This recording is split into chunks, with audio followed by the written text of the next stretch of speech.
Ini ada apa, Nek? Kok busnya goyang-goyang? Ada gempa? Tanyaku dengan nada panik ditambah mata yang masih tertutup. Bus yang aku tumpangi masih melaju. Sesekali bergoyang ketika entakan kaki terdengar. Tidak tahu siapa yang melangkah, tapi rasanya bukan langkah manusia. Kamu diam. Makhluk itu sudah hampir di kursi kita. Makhluk? Tangan nenek langsung menyumpal mulutku. Rasa gurih tahu masih terasa ketika tidak sengaja jari nenek mengenai lidahku. Suara dengusan terdengar jelas. Bau busuk langsung tercium yang membuat rasa mual sudah di ujung tanduk. Langkah kaki yang disebut nenek sebagai makhluk mulai menjauhi kursi yang dimana aku mulai tidak kuat menahan rasa mual yang terus-menerus naik. Tapi bau busuknya masih tercium dan sesuatu yang aku takutkan terjadi. Dengan cepat, tanganku membuka plastik yang masih berisikan beberapa tahu dan buras. Mulutku tidak bisa menahan rasa mual dan aku pun muntah.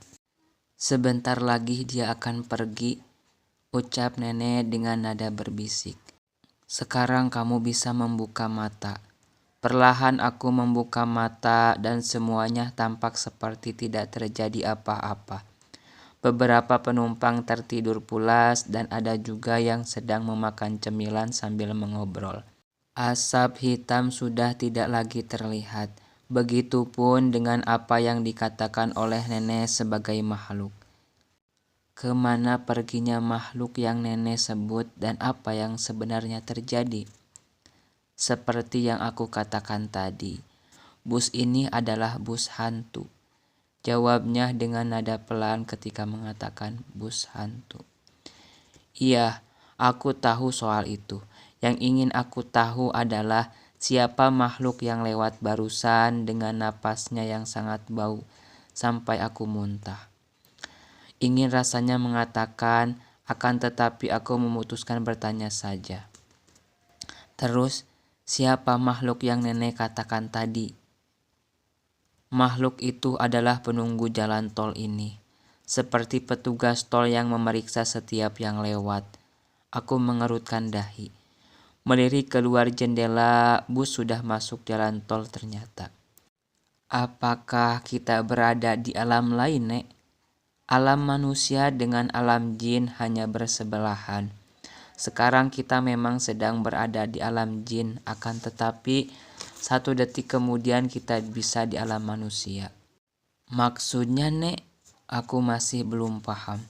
Kita memasuki alam jin.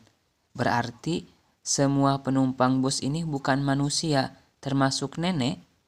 Kamu bukan manusia? Nenek bertanya balik. Saya manusia, Nek, belum meninggal. Hanya beberapa saja penumpang yang bukan manusia.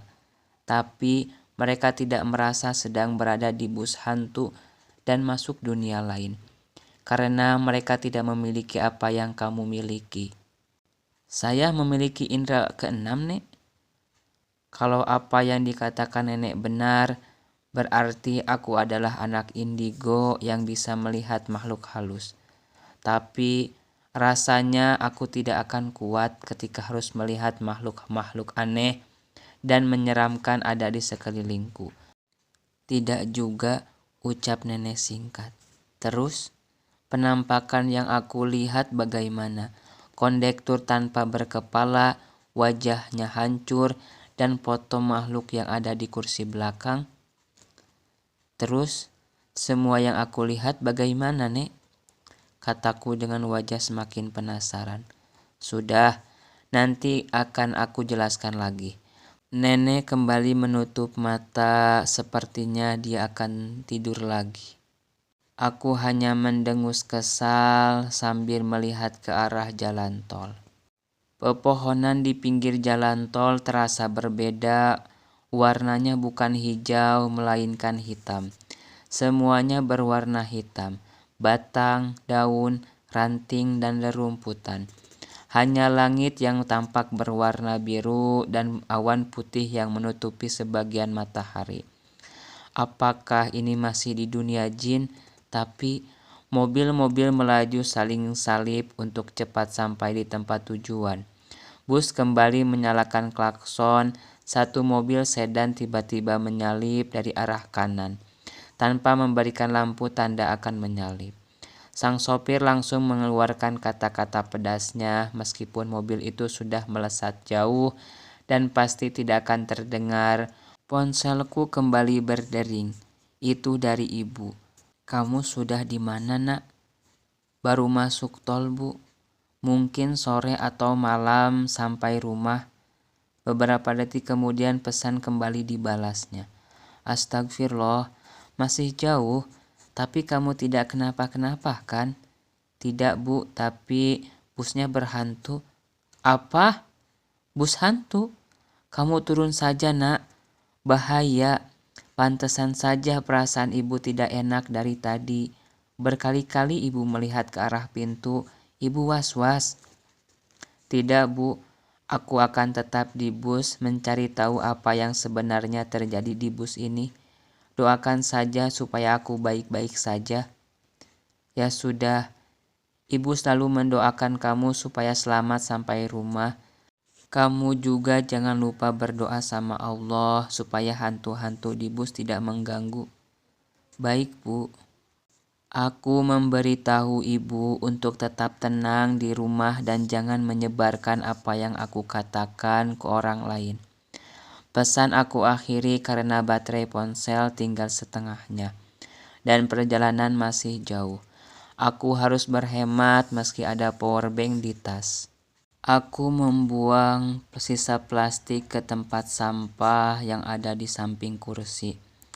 Saat aku membukanya, ada sesuatu yang membuatku kembali mengerutkan dahi. Di dalamnya ada pecahan gelas seperti yang aku buang kemarin sore. Gelas berwarna putih bergambar Doraemon dengan 2 inisial huruf di bawahnya, yaitu A dan D, yang tidak lain adalah Ajay dan Diara. Gelas itu pemberian Diara saat aku ulang tahun 2 bulan lalu, dan gambar Doraemon itu dilukis olehnya. Tapi tidak sengaja aku menyenggolnya dan pecah menghantam ubin. Diara tidak marah, hanya aku harus menggantinya dengan menemaninya mengerjakan tugas tadi malam. Aku mengambil pecahan gelas itu lantas memasukkannya ke plastik yang aku ambil di tong sampah. Pecahan itu mirip dengan apa yang aku buang. Bagian-bagiannya, pola pecahnya, dan bekas kopinya masih tersisa di bagian bawah gelas. Segera aku mengambil ponsel, lalu memotret pecahan gelas dan mengirimkannya ke Jali.